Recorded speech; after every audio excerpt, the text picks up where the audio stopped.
आपलं स्वागत. पाहूयात आजच्या ताज्या घडामोडी. निपाणी इथल्या श्री हलसिद्धनाथ सहकारी साखर कारखान्याचा गळीत साखर हंगाम यशस्वीरित्या सुरू आहे.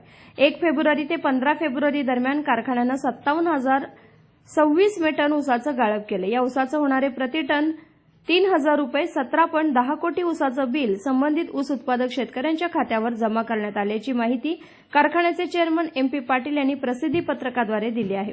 यंदाचा ऊस गळीत हंगाम 27 ऑक्टोबर 2023 रोजी सुरू झालाय. कारखाना सुरू झाल्यापासून आज ताग्यात 6,79,060 टन ऊसाचं गाळप झालंय. सरासरी 11.30 इतक्या साखर उतार्यानुसार 6,85,810 क्विंटल साखरेचं उत्पादन झालंय.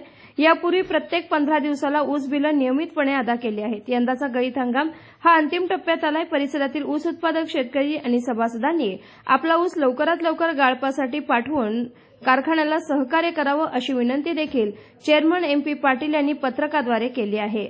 SB न्यूजसाठी बोरगावहून मुख्य संपादक शिवाजी भोरे. राजकीय, सामाजिक, आर्थिक असा सर्व घडामोडींचा आढावा पाहायला विसरू नका SB न्यूज चॅनल आणि नक्कीच सबस्क्राईब करा.